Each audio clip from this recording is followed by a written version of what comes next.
Norm Mineta and David Ono, who all of whom you met in the film, and Alice Takemura and Paul, to talk a little bit about themselves, maybe a few minutes to give you a sense of what they sound like, and then if we could open this up. So, Shirley, if you would start. Well, I'm Shirley Taguchi, and you've pretty much heard my story about Heart Mountain in the film.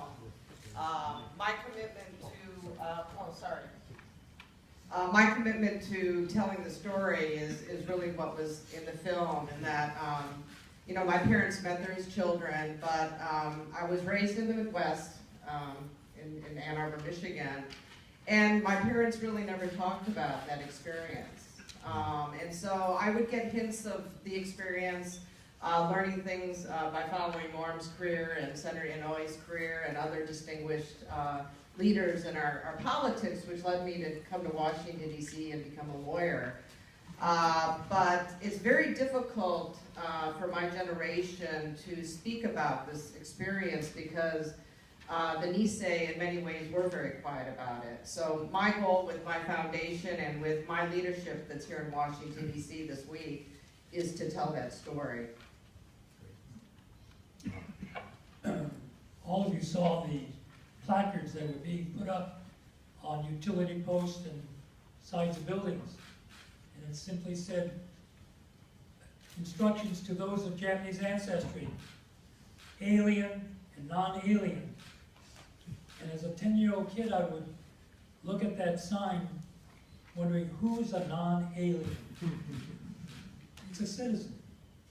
But my own government wasn't willing to acknowledge me as a citizen. And that's why to this day, I cherish the word citizen, because my own government wasn't willing to recognize me as a citizen. Now, when's the last time that any of you stood up, beat your chest, and said, I am a proud non-alien of the United States of America? I don't think you have. But that's why the word citizen and the Constitution are so important, and that we must be vigilant in the protection of those constitutional rights. Not vigilantes, but vigilant in the protection of our constitutional rights. My name is David Ono. I work in Los Angeles as a news anchor, and I get the opportunity to do a lot of different kinds of stories, but obviously I have an attachment to this one, being Japanese American. But my family they were not in the camps. My family is actually from Japan.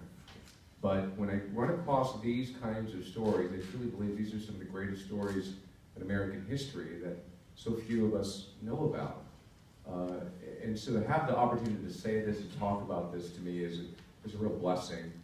My thanks to Patty Hirohara for calling me that one day and telling me about this photo collection. Huge thanks to Shirley over here, because Shirley is one who put me on the track with just how dynamic and unbelievable these individual stories were out of this one camp. And just keep in mind, this is one of 10 camps and other facilities. And these stories are almost endless. Dynamic, amazing, tragic, triumphant stories that are endless when it comes to this generation. So it was a real privilege for me to be able to tell the story. I do want to point out, we did cut out 2 chapters for sake of time, but they're worth talking about just very briefly. And one of the more important ones is the fact that these Nisei soldiers from the 442nd, they had a division, 522nd Regimental Combat Team, or the 522nd Artillery Battalion. They helped liberate Dachau. And it was something that our government did not talk about for decades. But it's legitimate, it happened. It's a sense of pride for the members of the 10442nd, but it's also a sense of shame for the fact that our government hid that, or allegedly didn't talk about that for several decades. And it's an important thing to note because we're coming along the 70th anniversary of the liberation of Dachau. And so I think it's a very important part of American history that minorities were part of that liberation. In fact, there are a lot of other soldiers of color that were left out of that story as well. So that's something to keep in mind. But I'll let the experts here talk, but I just want to say it was a real privilege to be able to bring this story to our viewers.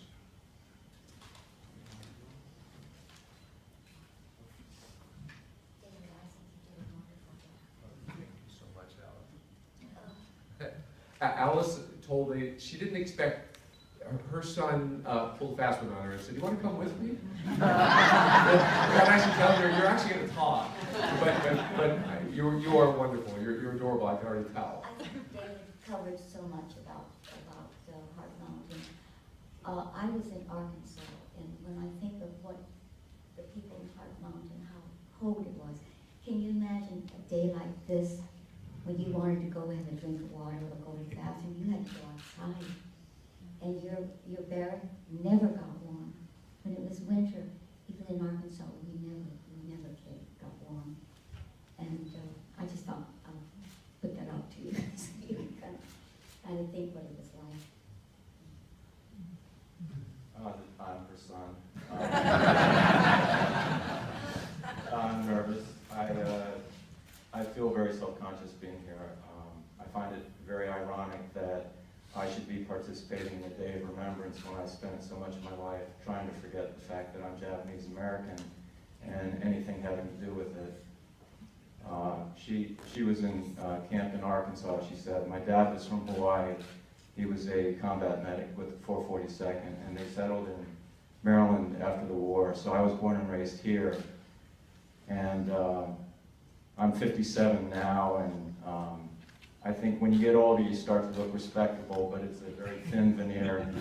So the split screen would be me with long hair and a flannel shirt with the sleeves cut off, you know, living life like an extra in a Cheech and Chong movie. But,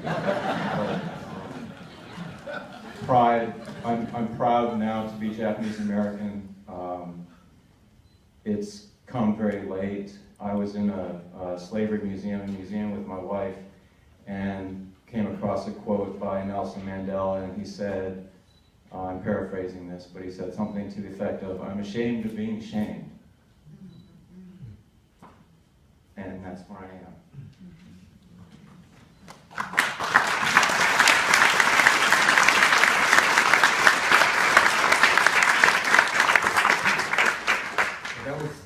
This was not like herding cats. You all were splendid in keeping this very short, but also something very personal, and I think that is really a wonderful thing. You know, I will do as I promised, which is not usual. And that is to open this up now to the audience, because I'm sure you'll have, we have two sets of microphones on the different aisles, and we have our wonderful volunteers, Krishna and Krista Aniel. Which one's Krista? They're twins. You know. Krista, Hi, Krishna. that's Krista. Which one are you? Krishna. Krishna and Krista. Krista is at the Woodrow Wilson Center, and Krishna is at the Natural History Museum at the Smithsonian. They're both wonderful participants at the Asian Pacific American Center when I was fortunate enough to have been there. So I want to thank David, Allison, and Noriko Sanefuji, and Magdalena, and Cami, and all the people here at the Smithsonian National Museum of American History for having provided this venue for us this evening. And as I say, if you would line up at the mic, oh, are you taking microphones around? Terrific. Okay, if you raise your hands to ask questions or make comments, and if you have comments, make them short. Thank you. Hi, And identify yourself.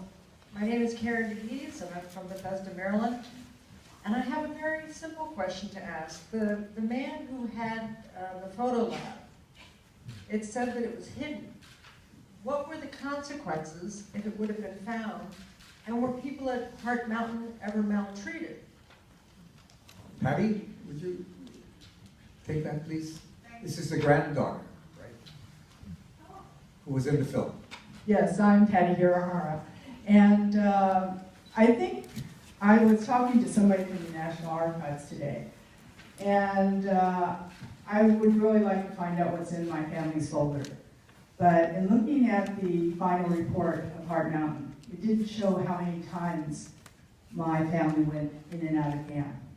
It didn't show about the car that they purchased. My grandfather purchased a car when he was farming in Nissa, Oregon, and he brought it back to Heart Mountain, and they let him keep it. So I think, in retrospect, that they probably knew. But because they were doing it for a good purpose, that they were doing it for record keeping, I think that's why I was allowed to stay. Pretty interesting. I'm John McCallum. I just want to thank you all so much for that just really wonderful presentation. And the movie is so profound. I think it really, I'm sure you're doing all you can, but let us know, any of us, what we can do to have it shown more widely in our local schools, at our federal agencies during this month, or anything at all. I mean, that movie is pretty spectacular, and everybody should see the entire thing. Thank you very much. I have one more comment, and Secretary Mineta, I'm sure many of us have heard you tell the story, but aren't you going to tell us about that vicious weapon at your feet? You have to do that. Well, when I was being evacuated on May 29th, 1942, I was in my Cub Scout uniform, baseball glove, and a bat. And as I got on the train, the bat was taken by the MPs saying, you can't take a bat on board. Well, I went running, crying to my father, and he said, that's all right, we'll get it replaced sometime, but don't fuss over it.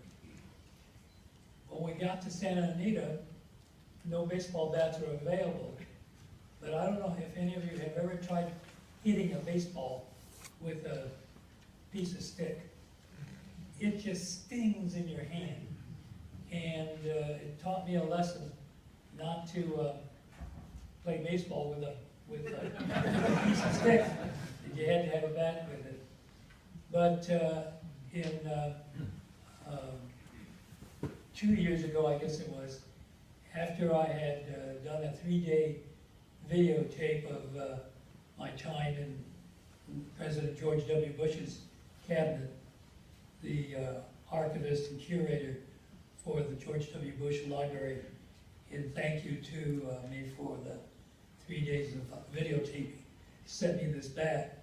And it is really a Louisville Slugger with a cane handle on top and the rubber bottom, and I use it every day. Now, I can't carry it on the airplane. And the day I got this bat, the next day, my wife and I were going down to Hot Springs, Arkansas, to meet with President Clinton, and the TSA said, can't take the bat on there. And I said, well, it's my cane. And my wife said, you made the rules.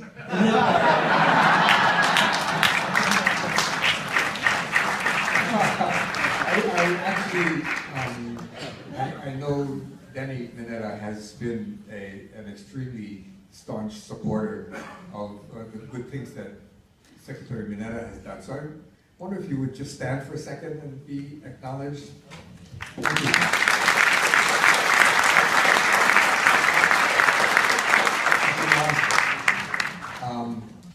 Okay, next.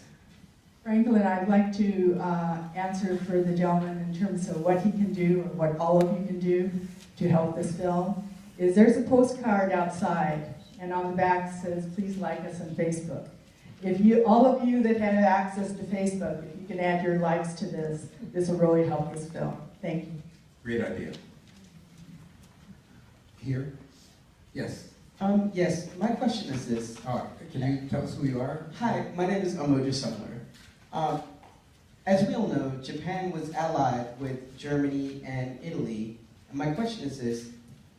As descendants of people that were interred, how do you feel about the fact that German Americans and Italian Americans were not also interred? Good question.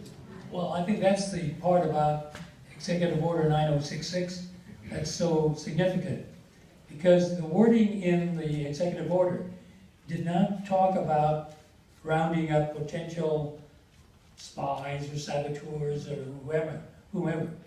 It just delegated to the commanding general of the Western Civil Defense Command the authority to use Executive Order 9066. And General DeWitt figured if the Japanese could attack Hawaii, they would probably be able to attack the west coast of the United States. And it was within his jurisdiction of the 120,000 people of Japanese ancestry who were living there. And his thought was, if they invade the west coast, the Japanese Americans will join with the military forces from Japan. And that was a given for him, because the other very famous quote of his was, once a Jap, always a Jap. So you couldn't make the distinction of a German American and Italian American, but being of Japanese ancestry, it was pretty evident. And there were many people, friends, who wore pins. I am a Chinese American, because they didn't want to be all of a sudden picked up for whatever reason.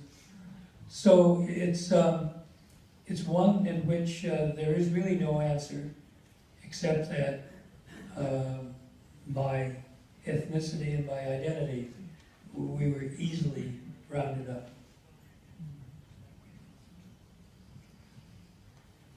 Hi, my name is Terrell Ortman. I'm a former intern with the Japanese American Citizens League. I know at least a few of you on the stage, so hello. I had a question. First of all, thank you so much for bringing the documentary here tonight. I think one of the things that I like so much about it is the fact that it is very vignette and centered around people's experiences, individuals' experiences. It's not the typical narrative that takes you from 1941 to 1945 and then maybe to 1988. But I think my question now is, this is obviously being shown at a number of JCL events, I know, at Day of Remembrance events, but how often have you, Mr. Ono, how often have you been able to show it outside of the immediate Japanese American community? And what kinds of responses have you gotten there from people who maybe don't know the historical arc that many of us know from our families, from history textbooks if we're lucky, etc.? Right. That's a question for Shirley, I think. Oh, well, I'm sure David has a response. Well, I think it has had wide exposure outside of the Japanese American community. I mean, LA, it aired publicly. But go ahead. Well, Tara, good to see you again. She helped get the JCL to kind of spread this around. I think the answer is not such good news, to be honest. It has received a lot of attention across the country, but almost all the venues, except for this one, are Japanese American related. In Seattle, in San Jose, San Francisco, Los Angeles, of course. I did a thing in Houston, but that was also attached to the Houston Asian Society Museum. So it's very positive, the fact that this is getting a lot of attention and it's been spread around. Like when we aired it in Los Angeles last year in May, I think. And we thought that would be it. And then it seems to have had a life of its own, which is very encouraging. But when we do get requests to show it, it's almost always a Japanese American group. But the positive part of that is they always bring in people of other ethnicities who have a great deal to say about it. And inevitably, like this really kind gentleman over here, teachers come forward and say, I need copies because I want to show it in my classrooms because it's a chapter that is not talked about. And if it is talked about, it's not talked about enough. So we do all we can to supply whatever teachers from middle school, high school, into college. A lot of universities, though, I do take that back. Universities have shown it, which is very, very positive. But as we often say, a quote that we have is, we are often, when we show this, preaching to the choir. The people who show up are often people who know the story and know it's a dynamic story and want to also help spread the story, but they know the story. You know, we need to find the people, young people, all ethnicities, who want to watch the story. So it's a great question, and it's one that we are still grappling with today. I think we may start seeing a shift with that, David, because we had gotten a call from the Department of Navy, I don't know what they call it, but they said, you know, we want to show it to our military forces and we can get exposure to like 900 people. I doubt a lot of those folks are going to be Asian American. And I think a lot of it is it's going to take some time. But I even know, being a lawyer in Washington, D.C., I speak to my colleagues, and a lot of them don't even know about the internment, which I find to be very shocking if you're a lawyer. That's almost, crazy to think about it. So I think it's just going to take time, I think, and I think there's going to be a period where everyone will know about this issue and be able to identify it with it, and that's my hope.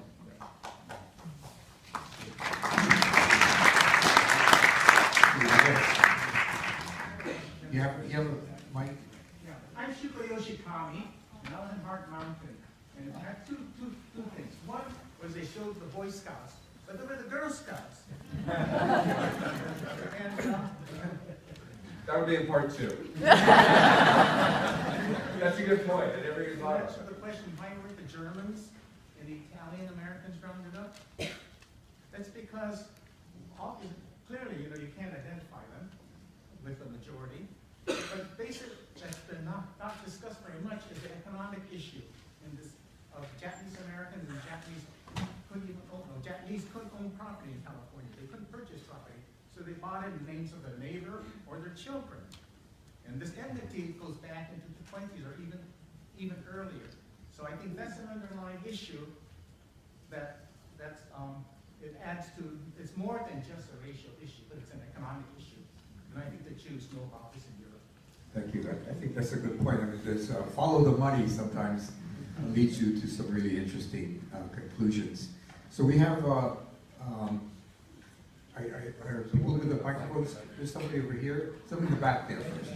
Hi, I'm Nadia Izumi Marquez, and my grandfather was interned both at Tule Lake and Gila River. And when you ask him about his experiences, he often says, this is war, it's what's expected. And there really isn't an ongoing conversation on educating the Nisei and Sansei on those experiences in those camps, and how best to make sure that we can propagate the story so that history isn't repeated, and more importantly, that history isn't forgotten. So my question is what can we do as Sansei and future generations do to really ensure that this history lives on? Well, I mean, that's the big project that we're working on right now, is to engage the younger generation. And I'll tell you, it's not easy, especially when you weren't taught about it as a kid.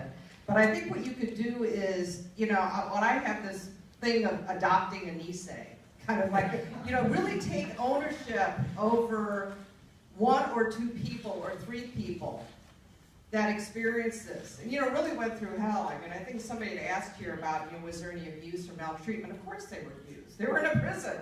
There was a gun facing the inward in the camp. My mother had her appendix out with what kind of sanitary stuff?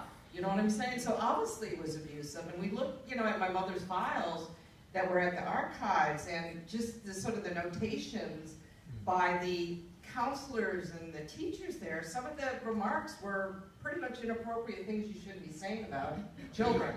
So it's just very interesting, but I believe that if one young person just adopts a story of 3 or 4 and promise to tell that story, then that would make a big difference.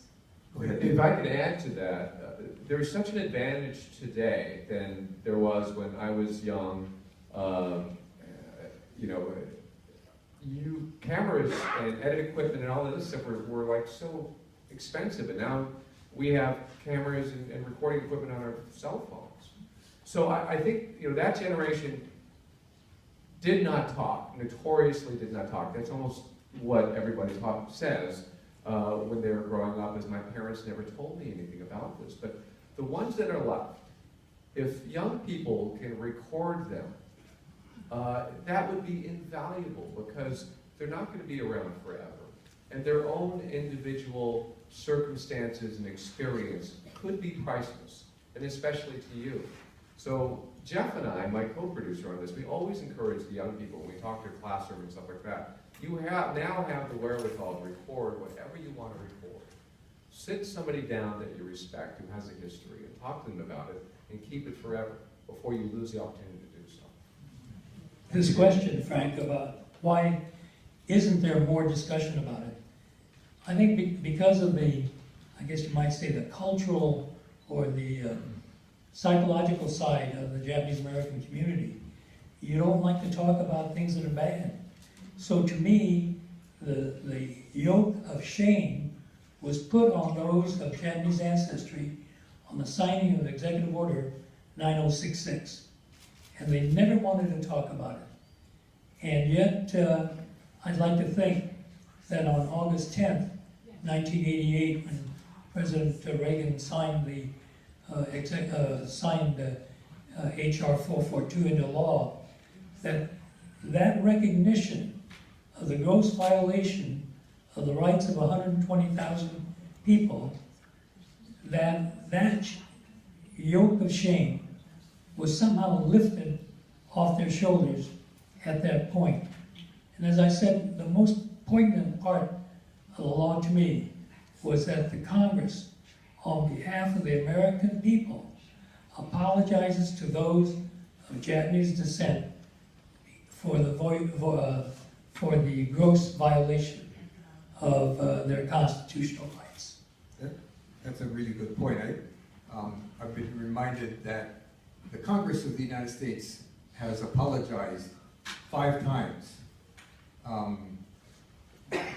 Probably should have apologized many more times than that, but it has nonetheless apologized 5 times.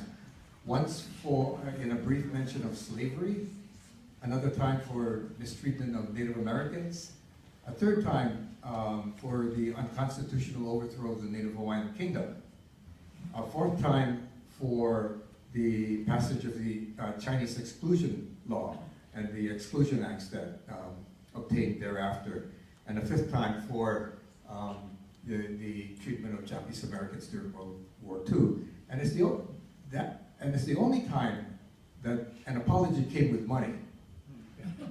You know, with redress, reparations of some kind, to indicate that there was some wrong that had been inflicted on a target population. But I wanted to ask Paul to, talking about how, his book, by the way, is out for sale.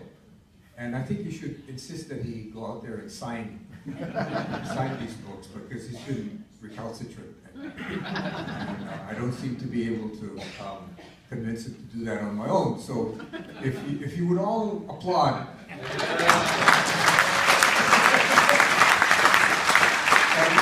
embarrassing to going out there. His book, Issei Memories, is an extraordinary work about what it takes for someone in the family to get to the point to say he's a skilled writer and has been in communications stuff forever, so he knows how to write. That is one of the skill sets that he brought to bear. But maybe you could talk a little bit about what brought you to the point where you could talk to your parents and actually try to set their stories down on paper. Well, I mean, the reason why I'm recalcitrant is that I didn't set out to write a book. Basically, what happened is that I knew that my mom was in a camp, and I knew that my dad was in the 442nd. And these 2 facts were just sort of backdrops to my life, which for much of my youth was spiraling downward. But what happened was that at the dedication of the memorial here in the year 2000, she said, they're going to dedicate a memorial, do you want to go? And I, up until that point, and so this is pretty recently, I pretty much resisted anything like that. And I had an image in my head of the Kobayashis and the Nishis and the Ikaris and a half dozen other Japanese American families that we know, sitting on folding chairs while they unveil a plaque somewhere. And we went over to the monument site. I was with a couple buddies from work, non-Japanese Americans, and there were thousands and thousands of people there.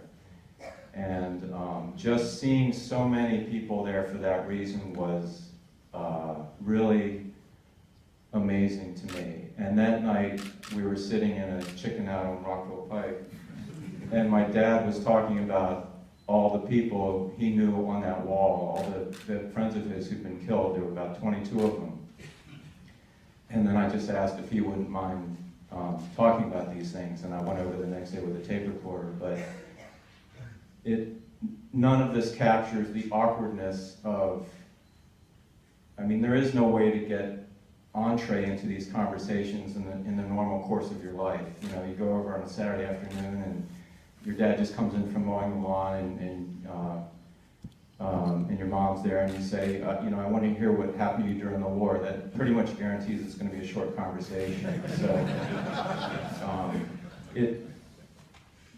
my only advice is, because you're not going to find an entree to these conversations, you have to manufacture one. You really have to.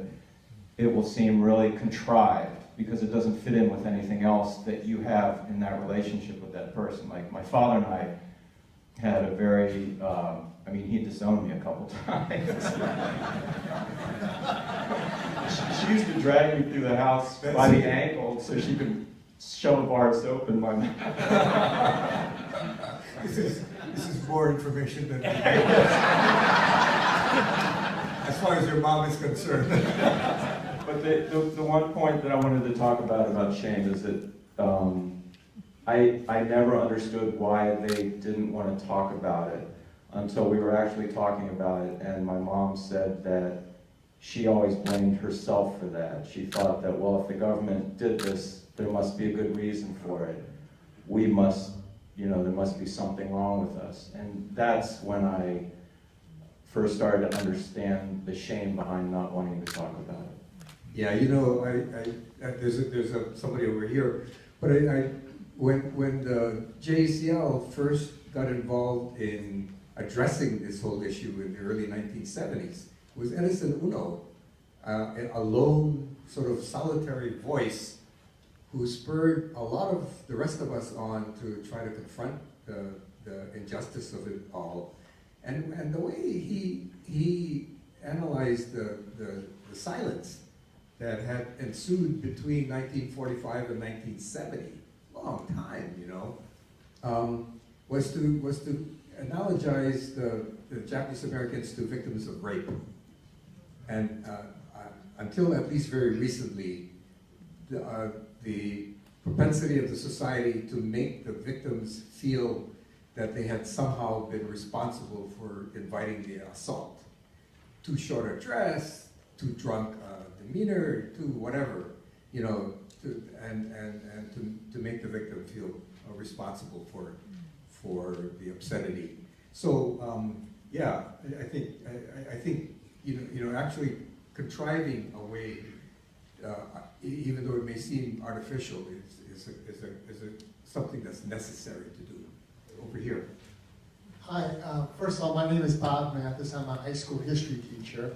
I want to commend and applaud the filmmaker and all of you for being here. This is an important story. It's more than 9066. It's about human rights, civil rights, and that message is so important. And my one suggestion, Shirley, is to contact the National Council of Social Studies Teachers. We are part of the answer, or the solution, I should say, towards getting this word out.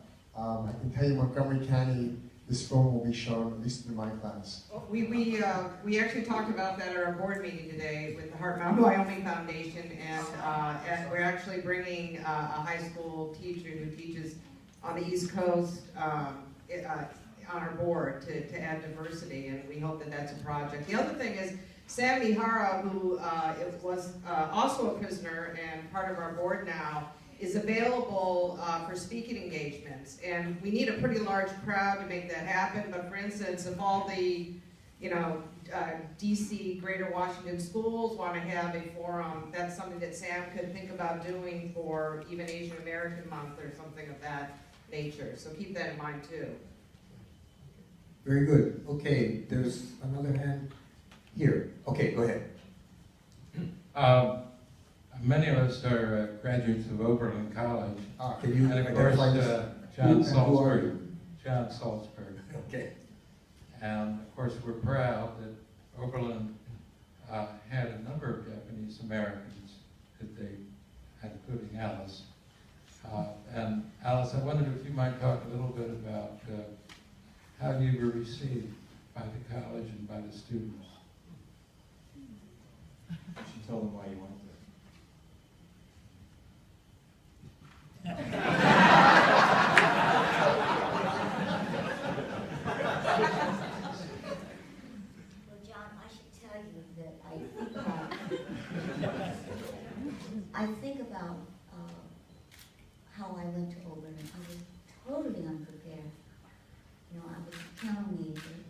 didn't have a piano in camp. And I think my last year of high school really didn't amount to anything. I was not, I mean, it was just overwhelming.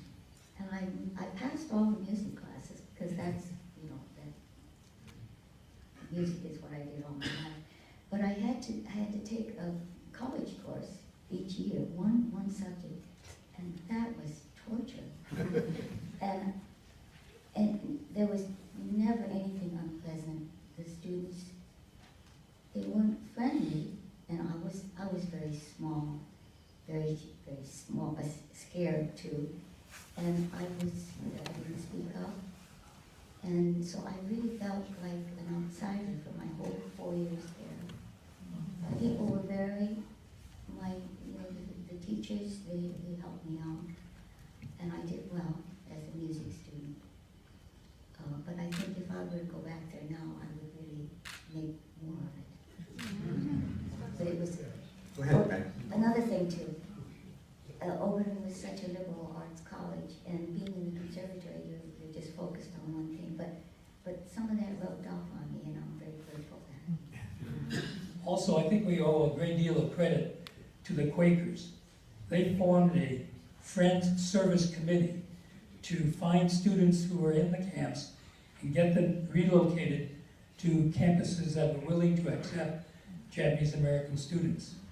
And Oberlin was one of the favorite schools that people went to. But you'll find that they were mostly church-oriented, Ohio Wesleyan, Connecticut Wesleyan, Drew University in New Jersey, and a lot of other schools that started out as from a religious orientation.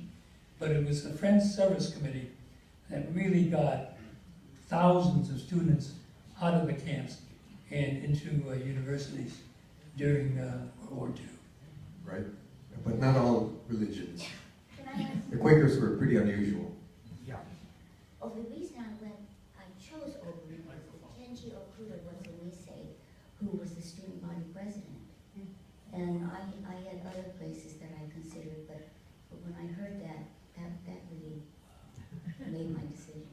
It was a friendly place, and that was very important to me. All right, you can. When I went to school, 1943. Okay, there's a question here. Somebody, go ahead.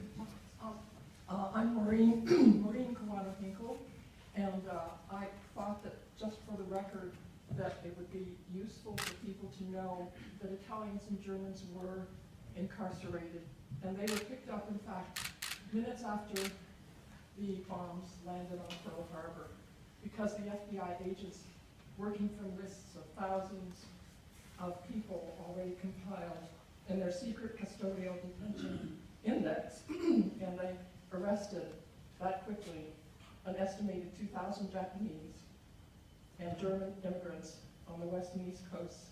14 days later, they arrested 1,430 Japanese, 1,153 Germans, and 215 Italians in the continental US and Hawaii.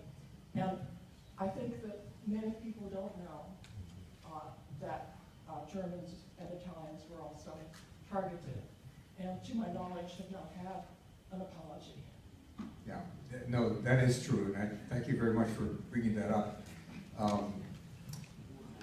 One of the differences, though, is that those people of Italian or German descent who were picked up were all given hearings, as were all the people in Hawaii.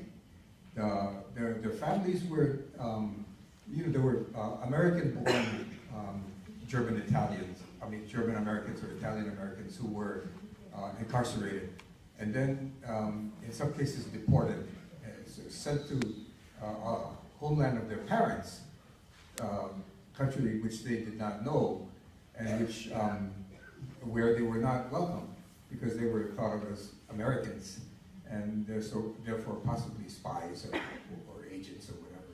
So there were individual cases where this was a very difficult thing for them, and yeah, I think they deserve an apology as well. Yes, back there. Okay, go ahead. My parents were interned in Arkansas, and Okay, and who are you? my name is Mary Ishimoto Morris, and my question is, I only recently learned, because my parents also didn't talk a lot about their experience, about the resistors. And I'm sorry that I didn't know about them earlier, but, so I was really happy to see that they were in this documentary. But I was wondering, for those of you who were in had the camp experience, my father has passed and I can't ask him, I was wondering, did your perception change viewing them as unpatriotic, and now you're seeing them as patriotic? This is a norm question, I think. Wasn't it really difficult to get over?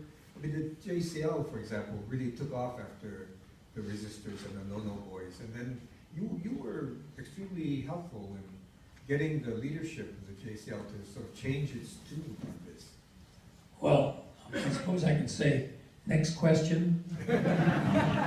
But there was, of course, at Hard Mountain with there were some 85, but I think 73 went to prison. There was a great deal of animosity towards the 73 at the time, because at the same time they were trying to recruit people out of the military, out of the camps, to join the 100th and the 442nd. Now the 100th was the 100th Battalion from Hawaii, and the 100th became the 1st Battalion of the 442nd. So there were a number of battalions, but the 100th was one of the battalions. And I remember Dan Inouye used to always tell me at Camp Shelby about how they got into fights between the mainlanders and the Hawaii boys. And they took a trip to Arkansas to visit one of the camps. And on the way they'd play ukuleles and sing their songs. And then when they got to the camps, they couldn't believe that here's this camp surrounded by barbed wire, and then each of the soldiers going in had to be identified, and so they got to stay in the camp for that Saturday, Sunday, and they went on back to Camp Shelby. Dan always said, on the way back, there was no singing, there was no conversation going on, except wondering, why would anyone who's behind barbed wire in this circumstance volunteer to become a member of the 100th or the 442nd or the Military Intelligence Service? And I think that there was this animosity between the, quote, war resistors and those who volunteered and went into the military. But now that we reflect on it, then we see that this was another way people were advocating in terms of the violation of their constitutional rights. So I think now there is a recognition about where the 73 and what happened to them, and that they must be recognized for what they did. I know in talking to my friend Alan Simpson, he said, you know, I don't know if I would have ever volunteered for the military if I was sitting in that camp.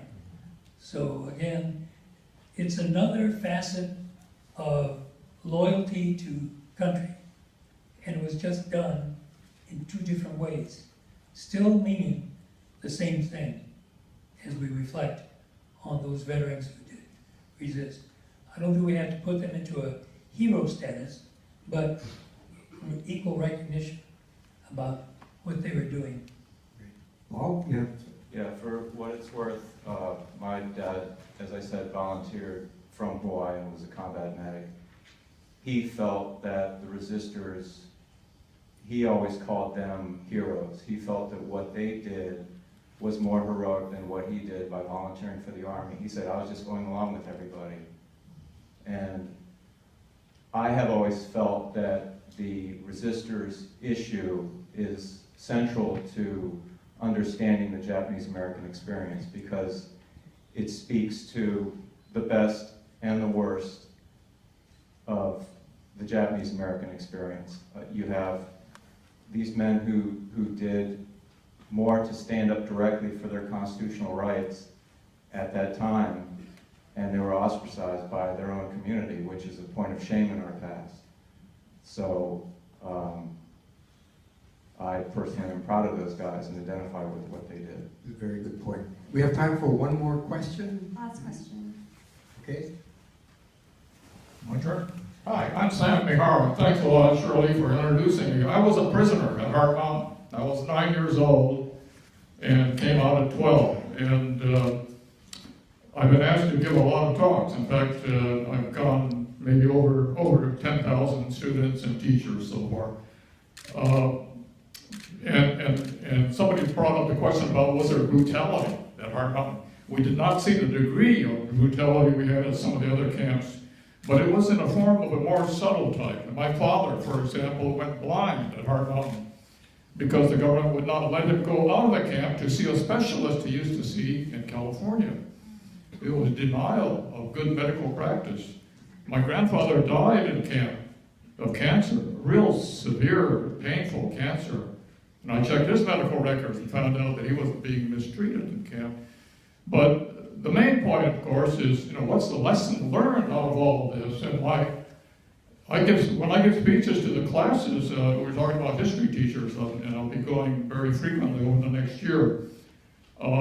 There's a way to get help if you want some good qualified people who speak, and that is to go to your local JACL office or chapter. And you can find them easily in the website under JACL, but they maintain typically a roster of people who can speak to the topic of imprisonment. And I encourage you to do that and try to find somebody who has had experience and let them tell you the real facts about what they remembered about what happened, or their parents or grandparents may have told them about what happened. I think that would be a good approach to solving a problem. Thank you. Thank you very much. Well, let me ask to have this part of the program draw to a close, and ask all of you to help me thank our panelists.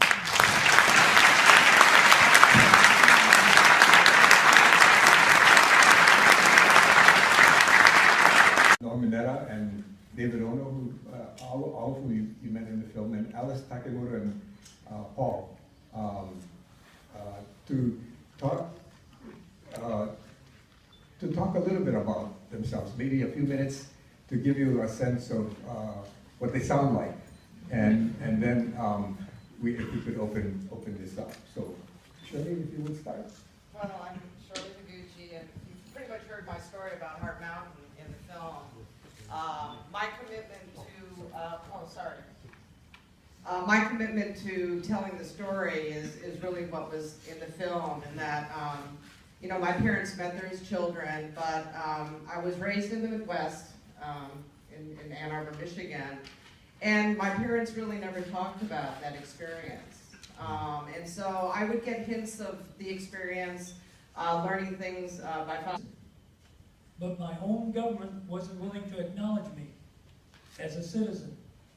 And that's why to this day, I cherish the word citizen, because my own government wasn't willing to recognize me as a citizen.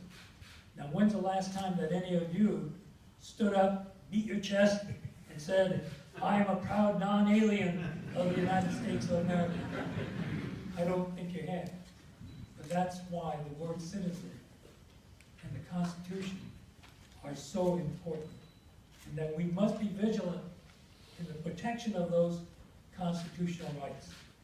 Not vigilantes, but vigilant in the protection of our constitutional rights.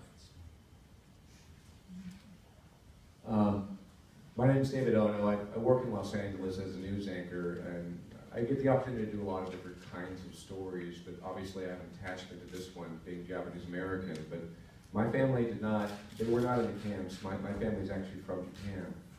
But when I run across these kinds of stories, I truly believe these are some of the greatest stories in American history that so few of us know about.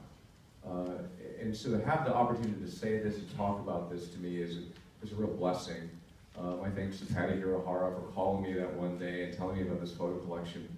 huge thanks to Shirley over here, because Shirley is one who put me on the track with just how dynamic and unbelievable these individual stories were out of this one camp. And just keep in mind, this is one of 10 camps and other facilities.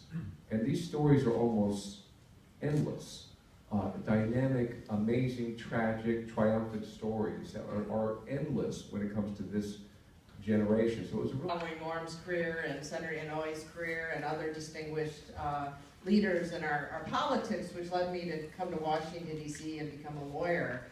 But it's very difficult for my generation to speak about this experience because the Nisei, in many ways, were very quiet about it. So my goal with my foundation and with my leadership that's here in Washington, D.C. this week is to tell that story. All of you saw the placards that were being put up on utility posts and sides of buildings. And it simply said, instructions to those of Japanese ancestry, alien and non-alien. And as a 10-year-old kid, I would look at that sign wondering who's a non-alien. It's a citizen. It's a privilege for me to be able to tell the story.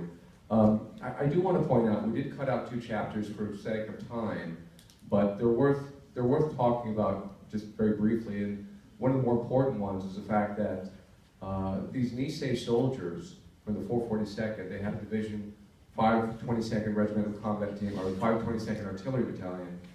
They helped liberate Dachau. And it was something that our government did not talk about for decades. But it's legitimate, it happened. It's a sense of pride for the members of the 10442nd, but it's also a sense of shame for the fact that our government hid that, or allegedly didn't talk about that for several decades. And it's an important thing to note because we're coming along the 70th anniversary of the liberation of Dachau. And so I think it's a very important part of American history that minorities were part of that liberation. In fact, there are a lot of other